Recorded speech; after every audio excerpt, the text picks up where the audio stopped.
Holla the blow, blow, blow. Holla the blow, blow, blow. Holla the blow, blow, blow the man. Holla the blow, blow, blow. Holla the blow, blow, blow. Holla the blow, blow, blow. Holla the blow, blow. We go have a grand time all night tonight. All night tonight. All night tonight. We go have a grand time all night tonight. All night tomorrow night. We go have a fine time all night tonight. All night tonight. All night tonight. We go have a fine time all night tonight. All night tomorrow night. Let me go. Holla the blow, blow, blow. Holla the blow, blow, blow. Holla the blow, blow, blow. Holla the blow, blow, blow the man. Holla the blow, blow, blow. Holla the blow, blow, blow. Holla the blow, blow, blow. Holla the blow, blow.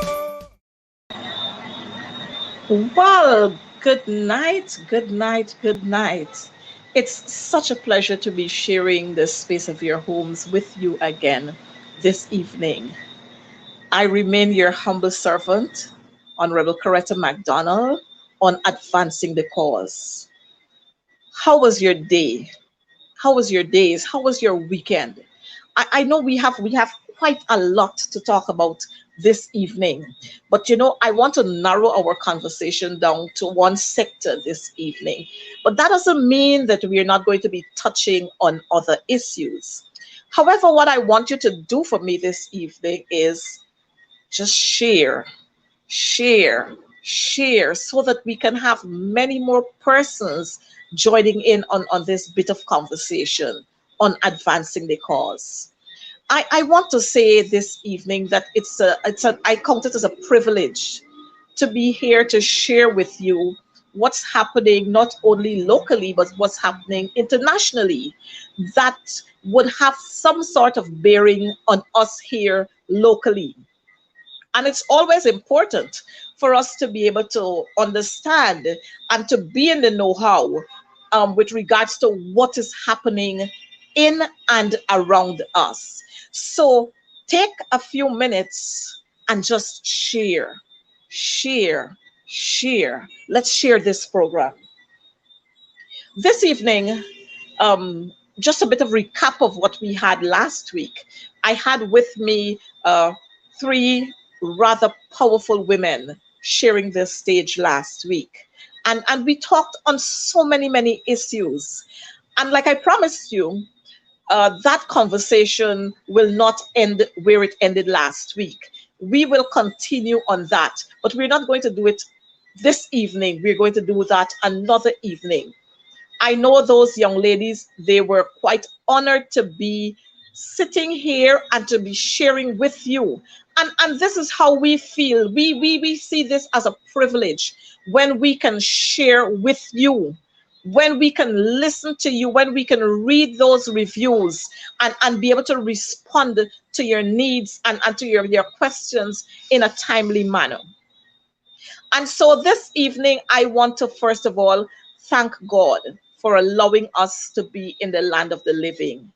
I want to thank him for allowing us to be in our right minds and for allowing peace, the peace and the tranquility that we have here in our country and in other places. I know that we have lots and lots of friends joining us, and I'm grateful, and just encourage other friends to join us as we share with you on advancing the cause. Like I said, we're going to be touching on one particular sector this evening, but let me go first to the other issues that I would want to quickly raise with you. Again, we have seen another set of dismissals.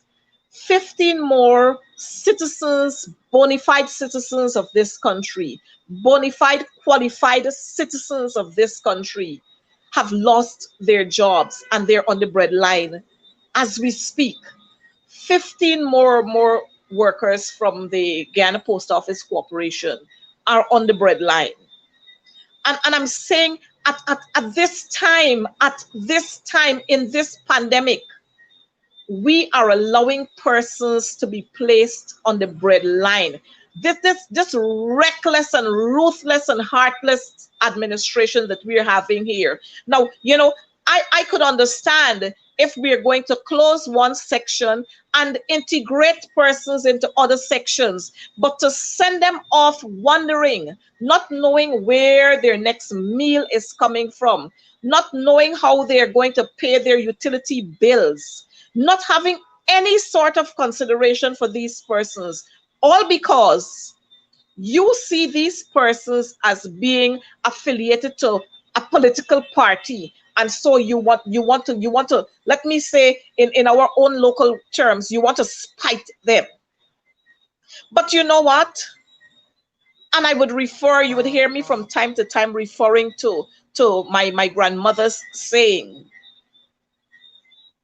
this God doesn't sleep. And so while we might find it difficult at this time to be able to work our way through having been dismissed, not knowing where to get food from, not knowing where to get other finances from to pay your bills, God will supply your needs, my friends. God will supply those needs. And so my viewers here, my brothers, my sisters, I want us in every minute of the day, I want us to remember all of those persons who have been placed on the breadline. And if by chance we can offer some sort of assistance, please do. Please do, because you can never tell how far that little assistance of yours would be able to take that brother or that sister. Having said that, we have come to this big one where we have seen again the president of Venezuela issuing threats to us and making a decree. I want to remind us as Guyanese, here and abroad, I want to remind you of what our founder leader said: not a blade of grass, not one karass, not even a blue saki. And I want us to send that message clear out there to the president of Venezuela, to let him understand that we will not give in to his foolish threats. Guyana belongs to us. The Essequibo is ours, and we are going to keep it. And we let them know that we will abide by the laws of the international court. We will abide by the court rulings. And so far, the court has said that they have jurisdiction to listen to that matter. Whether Venezuela wants to, whether they want to participate or not, we are going to be a part of that court proceedings, and we will abide by the rulings of that court. And so with all of these foolish threats that Venezuela is here and they're issuing, making decrees, I want you to know that we will not stand idly by, and I'm saying we here as the coalition. This issue is a national issue. And so in this issue, we have nothing, we have no PPP and APNU. This is a national issue. And the coalition is standing firm on this issue. We will unite to ensure that we maintain our lands. We maintain the boundaries that have been demarcated to us. We will maintain that. And so I want us all, every day, starting from this evening, every day after now, to put up on your Facebook status, Guyana is ours. The Essequibo belong to us, and we will continue to hold on to what is ours. We're not going to be bullied by anybody. Nobody will bully us. And so while we have been hearing those threats coming, we want to assure our brothers and our sisters who are living on the borderline there in regions 1 and regions 2 and some parts of Region 7 and Region 8, we want to assure you that your safety is of concern to us. And we will ensure that you are safe. Our servicemen will continue to line our borders. Mind you, we are not setting the stage for any physical battle, but at the same time, we have to ensure that we are there and we observe all that is happening and we be prepared. In addition to that, we have called on our CARICOM brothers, our brothers in the US and Canada, the OAS. We have called on them at this time to support us in this just cause, because Guyana belongs to us, the Essequibo belong to us, and we will maintain those territorial lands. We are going to maintain the entire shape of this beautiful country of ours. That very beautiful shape that you see on the map, when you look at that map on the map of South America, that beautiful shape there that you see outlining Guyana, we will continue to maintain that shape. So when the threats come, let them come. We will deal with them because we are on the right side of the law, and we will maintain that. Having said that, I know that I guess by now your hearts are at ease, because we would have seen responses coming to us from all of those organizations that I would have called earlier. We have seen them responding to us. We have seen them sending their support to us, and that they are going to be there standing with us. And so we feel good about it. We feel comfortable that the chairman of CARICOM, Dr. Rowley, he has sent a very strong message, and we are going to stand with our brothers and our sister territories who are giving support to us at this time. And you know what is disgusting? Is the fact that when the coalition was in government, the opposition then, the PPP, they were having lots of talks with Venezuela.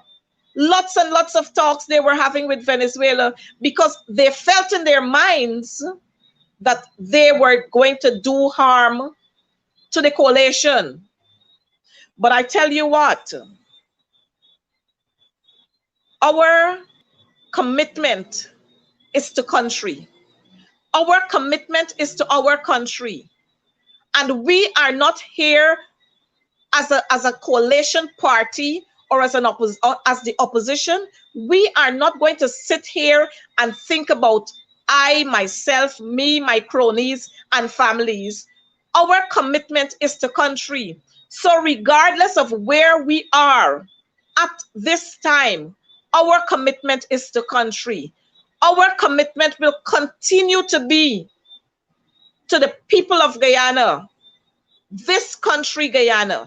Our commitment would be to our people, to ensure that their lives, they are safe, to ensure that we maintain a certain standard of health, and to ensure that our people are given that good life. Coming out of that decade of development that we have so planned, we are going to ensure that that becomes a reality, and that our people will no longer have to worry about Venezuela, and our people would no longer have to worry about so many of the social ills that are facing us just after a couple of months of a government being installed. I want to remind you, my brothers and my sisters, that we are Guyanese and that this country belongs to all of us. And so, yes, so much for the Venezuela issue. And then we have the big issue that continues to face all of us. Here in Guyana, within the Caribbean, within Europe, and everywhere else. And that is the issue of the pandemic. We continue to struggle with the know-how. And the thing, you know what I find very ironic here is the fact that from March to August 2nd, the coalition was able, through the Honorable Valda Lawrence, to be able to work that magic plan where we had our airports closed and we minimized on flights that were coming in, where we had our borders closed, we had our schools closed, we had most of our public servants at home, most of them working from within the confines of their homes, and we had only our frontline workers out there. And we were able to contain the spread of the COVID virus. And I don't want to hear you talk about many more testing being done. We had lots and lots of testing being done during that time. We had 20 deaths. But after August 2nd to today, our death toll is now 170. And even as our death toll continue to rise and our cases continue to increase, when you would have thought that any government that is sensible and a government that is caring and a government that is considerate would want to ensure that you maintain that lock that we have there. But you know what? We're having all the places are being opened now. The airports are being opened. The night spots are opened. We had an extension of the curfew time, and more so, we're having a semi, if I can put it that way, just last weekend, car show. You know, we used to have that car and bike show. Yes, we had that with the Lamborghini just last weekend. And you sometimes wonder whether persons are in their right minds. And you know what was even more alarming? It was alarming to see the Guyana police force being used as a tool in this whole madness, where we are just there creating the space for more and more and many more COVID infections. Could you imagine there was a police escorting that vehicle? I wonder whether Guyana is a real place. And all of these things are happening as of August 2nd. Coming from August 2nd, we saw the largest drug bust in the world. 11.5 or 6 tons of cocaine being shipped from Guyana. And yet people want to claim that the cocaine did not come, it didn't move from here. People want to claim that the scanners were not working, and all kinds of excuses we're making. Could you imagine that? The largest in the world. We had one of those small aircrafts crash landing in the interior, cocaine again. And all of this, like I said, as of August 2nd, we would have had all of these things happening. And it's only saying to us that those who are in authority are allowing the cocaine to pass. And that is why they were making lots and lots of noise. When the coalition was in government and the airports were closed, they were making a whole lot of noise. And they were talking about the economy is stagnant. You know why they were making those noise? Because the flow couldn't happen. The flow could not happen. And so I'm hoping that you are seeing that the people we're dealing with, the people who are there to manage, they're not ordinary people. They're not persons who care about the Guyanese public, the ordinary man. All they care about is themselves. And we have got to make a change. We have got to cause the circle to turn around so that we can feel safe in our country. And we don't have to worry about the kind of embarrassment that is being placed before us. You know, let me remind you a little.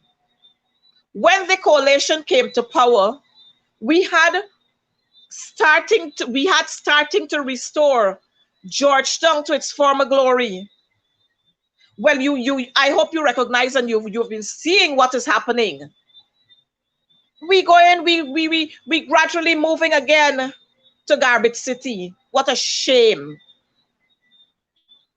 When you traveled, there was no difficulty with you moving through ports. When you turn up at Grantley Adams Airport, Guyanese hadn't difficulties now with being placed on in the cold room and on the bench. There was a free flow. You stand there in front of the immigration officer, you answered your question, and they were so happy to welcome you into their country. But not now. We're seeing all kinds of craziness, the embarrassment as soon as you present that green book. You're seeing the disdain sometimes on some person's faces. Oh, you're from Guyana. Or you're from the country with the cocaine. Or you're from the country with this. Or you're from the country with that. And, you know, we were expecting that coming from the oil that we would have discovered, that all and sundry would be happy to welcome us to their country. But after August 2nd, we have seen a total reverse of what His Excellency David Granger sought to put in place and was having there in place for us as Guyanese when we travel. And you know, these things, they will have a negative impact on us. They have already started to have a negative impact on us. And we have got to change that. We have to change it. And so these are some of the issues that have been popping up from time to time that I would want to allow you to know and to become aware of as we go on advancing the cause. And then we had recently we had the storming of the Capitol in the US. Man, what a shame. And you know what? It reminded us of what transpired. We had one on January 6th, and then we had one on March 5th at the Ashmans building there on High Street. It was almost identical what transpired there in March as against what transpired in January. And so you understand the thinking of these two sets of people, that all they're about is greed and power. They're not interested in the livelihood of their people. All they're interested is in themselves, and they're greedy. And we have to get rid of these people. We have to have a country, and we have to have leaders who are about their people, who are interested in the welfare of their people. Not persons who are only interested in a small group of people, their friends and their cronies. And if we look around what is happening in our country, you look at the contracts that are being awarded, and you see the line they're all associated with. I have seen a young man who has become famous for being around the circuit. I have seen that young man being awarded contract for road building. And you know, I'm wondering when and where and how. And you see full wastage of taxpayers' monies. Because we have a street here, Hunter Street is being this, we had a contract there for Hunter Street. And That place was sand filled. And what I've recognized is the new contractor coming out there, digging up all of that sand and filling again with fresh sand. And you know, you wonder. And then you get this the sad story, the propaganda. Oh, the work was not properly done, and the work was not properly done, and they seek to want to damage and discredit everything, every project that was executed under the APNU AFC coalition government.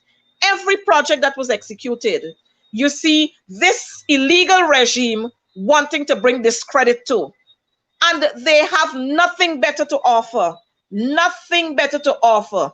And I'm saying to us, we have got to call these people out. When they seek to bring discredit, we got to call them out. We had how many years? Maybe 23 years of not having local government elections. When the coalition came into being, we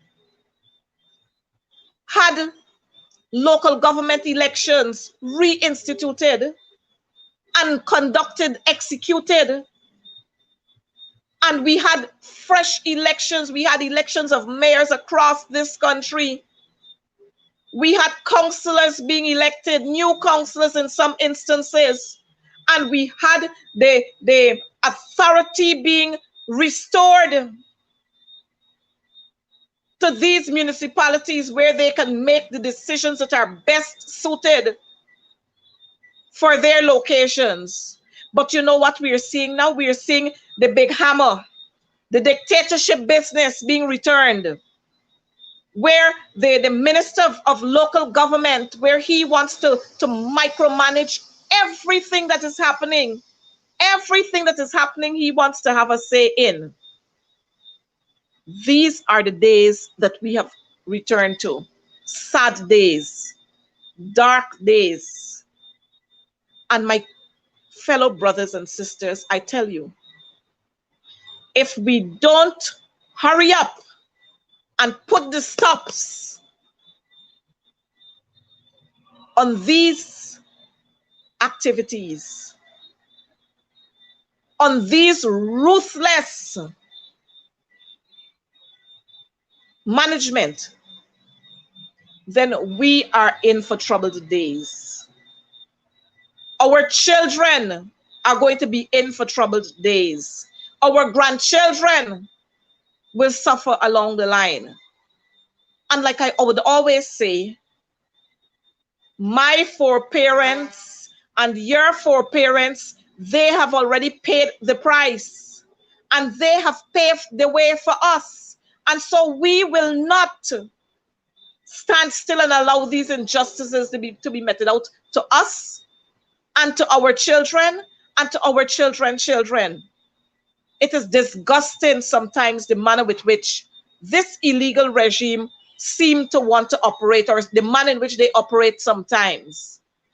We have seen, apart from contracts, we have seen the manner with which some persons are being dealt with.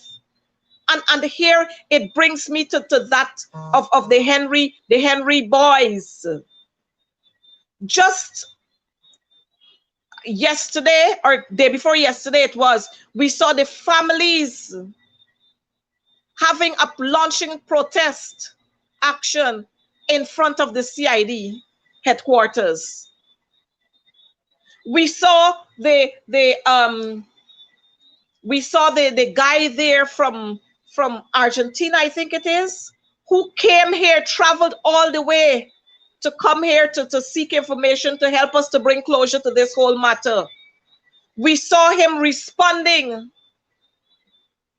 to an article where this government said that they had provided, or they provided for him, information with regards to him getting his work done. And the guy was there responding, saying nothing of the sort, nothing of the sort. And so we continue to face every day as we go along lies and more lies and untruth coming from this regime. Everything they put a spill on. We have COVID, and rather than them giving us the true figure of the numbers that we have in terms of the increased numbers, the numbers of deaths, and the measures that they're putting in place to stem the spread of COVID, they give us more and more lies. More and more lies. Lies and lies and lies. Maybe we're going to have to play that song which says, Teacher Percy say, come clean with us, people. Tell the Guyanese public what is happening. Let us understand what is happening. Put some penalties on persons who are not adhering to the COVID restrictions that have been set out there by the task force that you have. But you know what? You can't put any penalties. You can't penalize anybody because you yourself breaking your own rules. You yourself breaking your own rules. From car show to big funeral procession to all kinds of gatherings, you yourself breaking your own rules. If you pass down, if you happen to be driving along Church Street and you get anywhere between Albert and Ornock Street, then you see what happens there. Nobody putting a hammer on that. We have seen just the other day sanctions being placed, and mind you, sanction is a bad word, sanctions being placed on Movie Town, but yet we have Giftland not too far away, and there is no sanction being placed there. And so this illegal regime, they keep breaking all the restrictions and all the rules that they're putting in place when it comes to COVID. And sometimes, we don't learn, they don't learn. And I figure it's because some of them are probably, or they were students of that same university from IFLUT. So they can't learn, they're not learning, and they don't understand that every mistake, every time you make a mistake when it comes to not being cautious and not being careful in your dealings, you can be infected, you can spread the infection, and so many persons' lives can be affected with just one foolish mistake. They don't seem to understand that. And so it behoves us, my colleagues, my comrades, my brothers, my sisters, it behoves us, all of us, to act responsible and to call out those who are not acting responsible. Because the results of irresponsibility can affect me. It can affect innocent you. It can affect so many others. And so we need to be even more careful when we have to deal with going out of your homes, being in buildings, and traveling in public transportation. We have to be extremely careful because we're not sure who is who. And so everybody, every one of us, we have to treat each other as a suspect. So let me encourage you to wear your mask correctly. Wash your hands continuously. Every time you have to move from one place to the other, sanitize your hands. Wash your hands. Put on your mask. Put them on correctly. And I notice we have a trend, as if it's a style, where you have the mask hooked up to your ears, but it's way down under your chin. And you're deep in conversation with friends. Put on your mask, people. Put them on. It will save your life and it would save the lives of others. And let's encourage each other to do so. Having said so much on that, it brings me now to what I really want to talk about this evening. And this evening, I want to focus on advancing the cause on the education sector. I want to focus on education. And this is of importance to all of us. The education of our children, there shouldn't be any limit on that when it comes to educating our children. There should be no limit when it comes to seeking out ways and means of ensuring that our children are educated. But you know what? We cannot play fools to see what is happening and then want to go and place our children's lives at risk, place our lives at risk, and place the lives of teachers and other persons at risk. And so in the education sector, we got a whole lot of foolishness going on. And we have the caste thing going on in the education circle. We have that distinctive line being drawn. So we have the upper caste or the upper class, we have the middle class, and we have the lower class, which are the groups that we fall into, you and I. And so we have seen coming out of reports, many reports all over the media, telling us or reporting to us, informing us that students across this country, many of them, have been infected with the COVID virus, the COVID-19 virus. We have seen many reports where teachers have been infected with the COVID virus. We have seen many instances where support staff members have been infected with COVID, with the COVID virus. And you know what is heartless? Is that when these persons who have been infected with the virus, having been in schools or on the plant or in the compound and interacting with their peers, interacting with their colleagues, all that is happening in some instances is that these persons are sent to do the test. Their results return positive.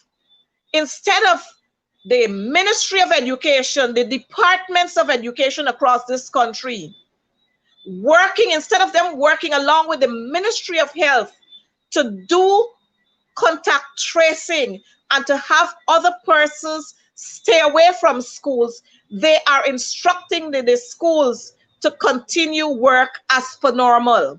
You ever hear any madness like that? They are saying to head teachers, schools must continue as normal. We have persons being sent to do the test, and they are still in school while they are awaiting their test results. More madness. Because while they are awaiting their test results, if they are positive, then you understand how many persons they are infecting. I don't know who is not thinking. Maybe some of us curse too much, so our brains are clogged. We can't think right. And we have some of those high officials within the Ministry of Education. They are dishonest, and let me term it as this, they are pathological liars, some of the officials in the ministry. And you know, that is not all. At the Ministry of the Department of Education 68 breakdown, it has been reported that a cadet officer is infected or was infected then with the virus, or might still be infected with the virus. And all the officers at that department and support staff were sent home. The department is now closed for 2 weeks. Almost 2 weeks the department is closed. It was closed entirely last week, and it's still closed up to today. Now, you see when I talk about the different class, so it's okay for one officer to be infected and we send everybody else home from that department. But in schools where we have 3 teachers and 6 students testing positive for COVID, the school is asked to continue as normal. Even while these very students have been intermixing and interacting with their peers, with other peers. They have gone to other teachers' classrooms. They have gone to this part. They've gone to the washrooms, and it's so crazy what is happening in the education. I pray every day that God will continue to pour out his blessings and have his angels watch over our teachers, watch over our students, watch over our support staff, and give and bring that kind of divine safety armored around them, so that an entire school's population of the grades 11, 12, and 10 would not entirely be infected with this COVID virus. I don't know if persons up to now have not recognized that COVID is a killer and that COVID is real and that there's no if and buts when it comes to COVID, and that the safety of our people should be first and foremost. We have had the records showing us how COVID can impact and destroy many, many lives if we are not careful. And you know what? The stupidity in some of our people, the stupidity in some of our officers, they talk about educating the children and educating the children, and some of them even went as far to say they will die fighting for the education of children. How you can educate and talk about educating children, bringing them out face to face, when you don't have proper systems in place? When you don't have proper systems in place, when you haven't even gone out there to look at the manner with which these children go to and from schools. Up to now, you can't put a system in place with regards to transportation. We had the David G buses. They abandoned all the buses. They don't want the buses anymore. All of the buses they abandoned because it marked David G. And you hear, oh, the buses are no longer serviceable. Oh, the buses are not working. All of a sudden, you know, these buses were working all the time. From March to August 2nd, August 1st, July 31st, July 30th, July 29th, these very buses were used to transport nurses, to transport students who had to write their CSEC exams, to transport students who had to write their grade 6 exams. These very buses and the boats were used. But all of a sudden now, these buses and these boats, they are not serviceable. They're not in working condition. Excuse me. They're not working. Shameless people. You want to reopen schools for face-to-face contact when you don't have the proper systems in place. You give teacher a little thing like a hamper. You tell them, oh, care package. What's in the care package? 1 week supply, 2 weeks supply, because the amount of times teachers have to sanitize their hands, that little bottle of sanitizer finish. The alcohol that you give to the teachers in that bottle there, the amount of time they have to spray to wipe off their tables and so on, wipe their chairs and so, it finish. And you're talking about care package. When you're talking care package, you must talk about proper things, and you must talk about a system to sustain that. Because while teachers are having their own issues at home, where they have to pay their utility bills, and teachers have to pay, they have to buy food, and they still have to deal with their families at home, it's additional expenses you're adding to teachers. We talk about care package for students. And by the end of the first week, the second week, there's no more care package. So you got the children coming to school and they're depending on the teachers to assist them. But when they go on the road, what? We leave them to the mercies of COVID. And we talk about we care. Care what? They don't care about anybody. Having said that, in a nutshell, giving you an overview of what is happening, let's talk directly now about our grade 6 and our grade 5 students. We have seen the big, it's a big thing, big consultation with our parents and our teachers. But you know what? I am happy that our grade 5 and our grade 6 parents are sensible people. I'm happy about that. Because the excited Cosbird, she was hoping that parents would all jump down in one voice to say, we want our children to return to schools, but our parents are sensible. And I'm happy about that. Where they highlighted all the deficiencies and they gave clear their reservations about having their children being returned to school at this time when our numbers are going. Our curve is not bending. Our line is going up all the time. And we're talking a whole lot of foolishness coming from central ministry, a whole lot of foolishness coming from all over the place. But I'm happy that at least Dr. Frank Anthony, he has a conscience and he understands clearly. So his mind, even if his mind was blurred at one time, his vision was blurred at one time and his mind was clogged at one time, it's clearing and he's understanding clearly what is happening.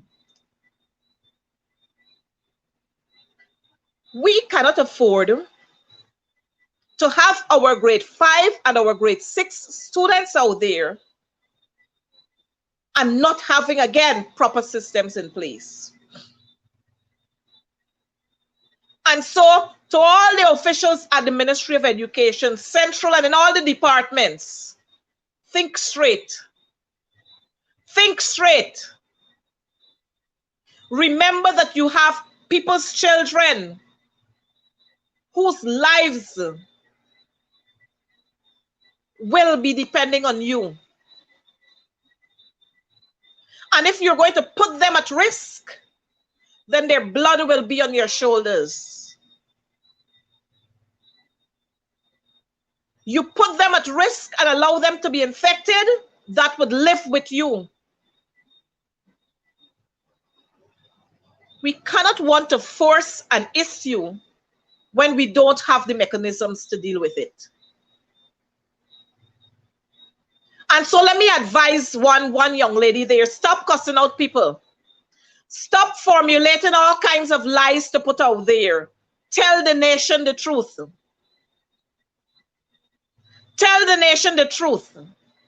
And the person who we have there with the authority to man schools, to open and close schools, stand up and do what you're supposed to do. Take your responsibility serious. Don't bother with whether you want, don't bother with who wants you to be in their corner. You have a job to perform and perform it the way it ought to be performed. Don't look to the left or look to the right. At the end of the day, whether your contract, if you're a contracted worker, whether your contract is renewed or not renewed for taking a stand and a firm one, history will record you for that. And people will respect you for that. Don't bother with who say what and who didn't say what. Stand firm and make the right decisions.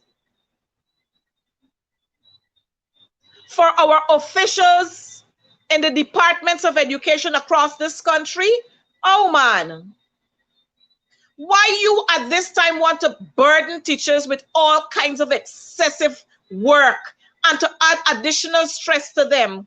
Teachers who are working within the schools, because of the rotational system that we have happening right now, they have enough stress. It's a stress when they have to leave their homes to come into the classrooms, not knowing the status or the statuses of persons who they're going to come into contact with. Now, you burdening them down with asking them for absence returns and all kinds of craziness you want. How are you going to get that at this time? People not thinking, how are you going to get that at this time? And so because the teachers out there are our members, and even those who are not our members, we have to advance the cause for them. We have to stand in the breach for them. So stop burdening the people and threatening them about sending in this document and that document and all these documents that are a waste of time. Because when the documents go, you don't even look at them anyhow. Because tomorrow morning you're sending for the same information for another document that you want, another form that you want to fill up. Stop burdening our teachers. Ensure that you make the schools a comfortable place, even while it's not comfortable. Allow our teachers to teach. Rather than wasting all the time asking for this paper, that paper, and the other paper, y'all find ways and means of getting some tablets for the children. Talk to GT&T and Digicel so that they can work with you to offer some kind of reasonable package that parents can afford, so that they can have internet access for their children in those areas where it is being offered.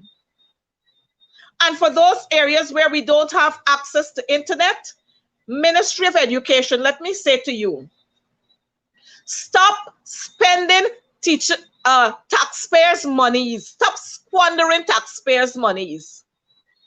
You're spending a whole lot of monies printing these worksheets. And you're printing the worksheets with the questions there for the children, and you're putting the answers right there. What are you doing? Isn't that more madness? We got a sort of mad people I find in this place. You are doing exercises, the worksheets you're printing for the students, and the answers are right there. But you know why these things are happening? These things are happening because we are in the haste of giving out contracts to our friends and our cronies and our families. So we're not taking time to do what we're supposed to do. So if all the answers were supposed to be at the back of the booklet, the answers are on the same page where the questions are being asked. The answers are right there. So the children ain't got to do nothing much. They read the answer right there. They just put the answer. Take time to do what you're supposed to do. Don't squander taxpayers' monies, because those monies that you're squandering, they can be used for other things. They can be used to improve teachers' salaries. They can be used to offer incentives to teachers. They can be used to print other materials, proper materials, that is. And oh, the other thing, my viewers, I need to let you know, since we're talking about printing, you know, it's all kind and any kind, and everybody at the ministry could put together booklets, could put together questions, could put together paragraphs for reading, could put together spelling words. It's any and everybody all in the same circle doing the business. And so while we have teachers who are qualified in the area of literacy and mathematics and home ec and building tech and all of these areas, those persons are being sidelined, and we got people who ain't got no know-how, none whatsoever about these things, just pulling questions together, and their names are signed up. You check the accounts department, you can see. And my viewers, let me tell you, you're going to be surprised at some of the names that you're seeing there. You're going to be surprised at some of the names that are lined up there to collect payments. It's one little circle, one little circle. I ain't gonna call the names yet, but I'm telling you, it's one little circle of people, and all of them working right within the same space, you know? They're bringing teachers master teachers that we got on the outside, All of them right within the same circle. They're drawing big, big monies. And these people talking about who dishonest. And they're talking about what the coalition do and what the coalition didn't do. I don't understand. They got a good old saying, take the moth out of your eyes before you try to take it out of your neighbor's eyes. But true time gonna come. Tell true gonna come. Not tell true gonna come. Tell true gonna come. When we will see the revelation, and you're gonna see some of the names of the people who collecting big, big monies from the Ministry of Education for printing these same booklets, these same worksheets. These same worksheets. You're gonna see the story soon. And I need to let you know, we had a big show was made about all of these blackboards that they're putting up here and there and all over the place.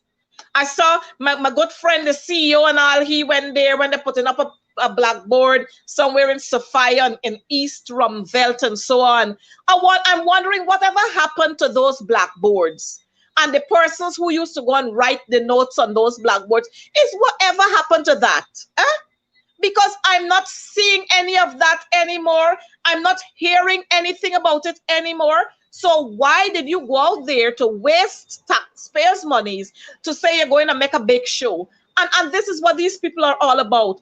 Big show for one day, big photo up, and after that, nothing else. And then you hear about all the millions, the hundreds of millions that were spent. The time will come when some of you will have to give account for the monies that you squander. You are going to have to, the time will come when you will have to repay some of those monies. Continue going on like you're foolish. But I'm saying these things to say that we cannot continue to allow our earned dollars, our taxpayers' dollars, to be squandered around this place. Just because somebody wake up one morning after having a dream, a bad dream, they wake up and they want that dream to be implemented. We ain't got Daniels around anymore to interpret them dreams no more. And them kind of dreams, even if we had Daniel would tell you that I'm not going to interpret that because it would be of no benefit to the people. And so, my friends, I want you to understand that we are advancing the cause here. I am advancing the cause because I want people to know what is happening. What is happening in the education system?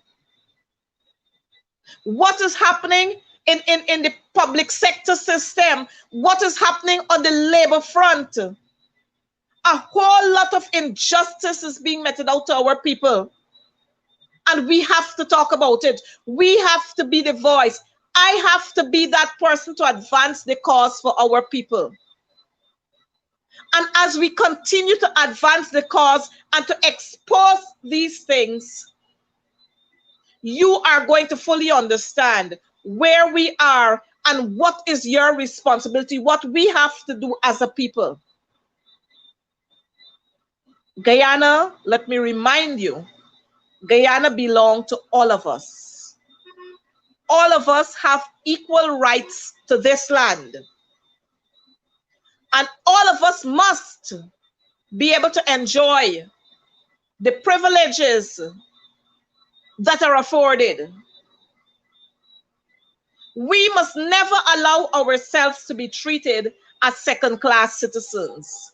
We must never allow other people to look down upon us, regardless of your race, your religion, the political party that you are affiliated to, or the color of your skin. We must never ever allow that. We born here, we live in here, and so we must all share in the patrimony of what happens here, of this country. We must all be a part of it. There must be no first and second class citizens when it comes to Guyanese. And when we elect you legitimately to lead us, you see the difference from those who were installed. Because those who were installed, they're galloping because they know that their time is short. They're galloping to squander the money and to fill their pockets. But like old people would normally say, long time done, short time left. And so on advancing the cause, I want to say to us that we together, my brothers and sisters, we're going to stand firm. Together we are going to make that call. Together we will blow the trumpet. Together we will let the blow, blow, blow. And we will cause persons to understand that you can do some things for some time, but you can't do it all the time. We are going to allow persons to know as we continue to advance the cause, as I continue to bring these issues to the forefront, to allow you to be aware of what is happening so that you can make your decisions and you can make informed decisions. We cannot continue to allow persons to treat us again, persons to treat us anyhow. We have got to be able to do what is right for the people of this country. We have got to be able to reach out to our people. Now, here is it again. We have our citizens, our brothers and our sisters languishing in a whole lot of water along the Pomeroon there. We cannot, why is it that up to now, no help has been offered to those persons? But yet we have seen that in certain other areas, as soon as the rain makes and it starts to fall, we see the help that has been offered. We see the help that is being offered. But because the people down the Pomeroon there are considered or they're perceived to be supporters of the coalition, no assistance is being offered to them. But don't worry. Don't worry. We will work on ensuring that assistance is being given to these persons. We are going to ensure that we try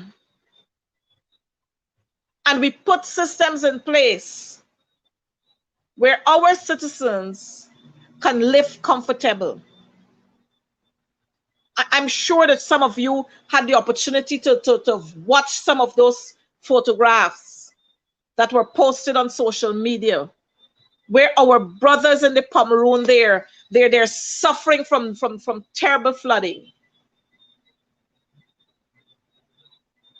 Not only on the Pomeroon, but that's bad there, because we've seen the entire yards and downstairs of residents being flooded, water almost a waist high in some instances. And we have not seen the president, the so-called president, or the showboy prime minister, or any of the ministers rushing down to that end to offer the kind of help to those people.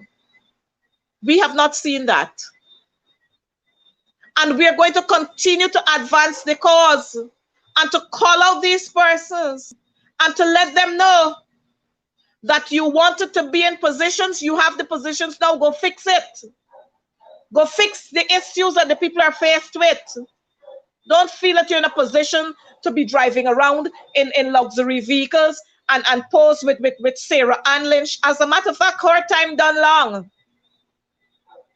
So she's on her way out. Look after the people of Guyana. Deal with the issues that are facing our people. Supply the needs of our people. And let's make Guyana beautiful. Let's make Guyana that country where love was the breath you smelt. Let's make Guyana once again that country where we see no texture of hair as being different, no color of skin making you different, no race making you different. Let's get back to those days where we can see us as one people, one nation with one destiny. And we are the ones who have to make that turnaround. We are the ones who have to advance and push that cause to create that change. We are the ones, my brothers and my sisters out there, we are the ones who will have to make that new day a reality. And so, as I wrap up here, I want to say to us, Guyana is a great land.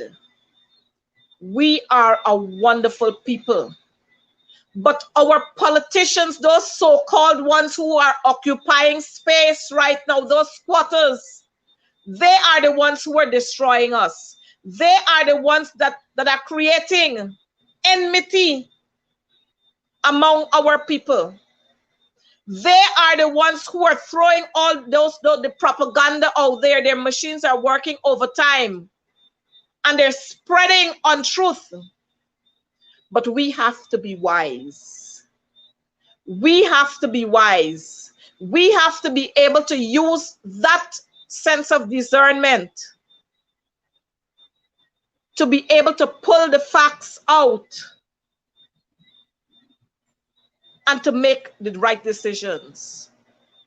We are the ones who have to advance the cause because Guyana is ours. On that note, I want to say thank you for being here with me again this evening. Just the same way we do it every Wednesday evening. Thank you for being here with me. And you know, before I go, I want to give some shout outs, as they would say, and to extend happy birthday wishes to a couple of persons who celebrated birthday during this week, and we would have had some last week and so on. I'm not going to call names because that will get me into trouble. But I want to say to all of those persons who would have celebrated birthdays last week and so far for this week, I want to say happy birthday to you.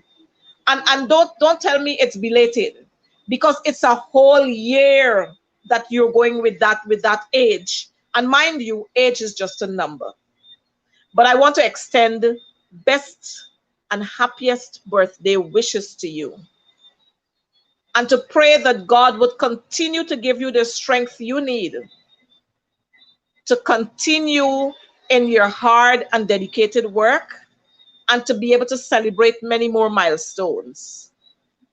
And while you have the privilege of being alive to celebrate many more milestones, you're going to be there together with us, advancing the cause for those who cannot speak for themselves, for those who cannot shout for themselves, for those who cannot represent themselves. You are going to be there to offer those kinds of assistance to them. Do remember to stay well, wear your mask correctly, wash and sanitize your hands as often as possible, and let's call out those who are not observing these guidelines, and to remind them that our lives are important. My life is important, your life is important, and the life of every Guyanese citizen is important. And in order for us to safeguard ourselves, we have to abide by the guidelines that have so been set out. Remember, continue to use your vitamin C. Continue to use your fruits. Continue to use lots and lots of water.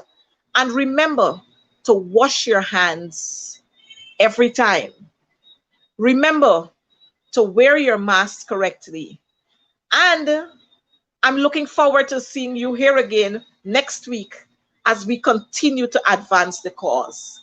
And so with that, I want to say, God bless you. Do have a good night, and I'll see you again next week. I remain your humble servant, Coretta McDonald.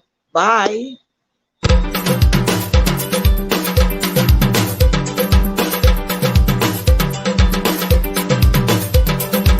Holla the blow, blow, blow.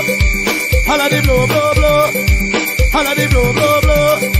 Holla the blow, blow, blow the man. Holla the blow, blow, blow. Holla the blow, blow, blow. Holla the blow, blow, blow. Holla the blow, blow. We go have a grand time all night tonight. All night tonight. All night tonight. We go have a grand time all night tonight. All night tomorrow night. We go have a fine time all night tonight. All night tonight. All night tonight. We go have a fine time all night tonight. All night tomorrow night.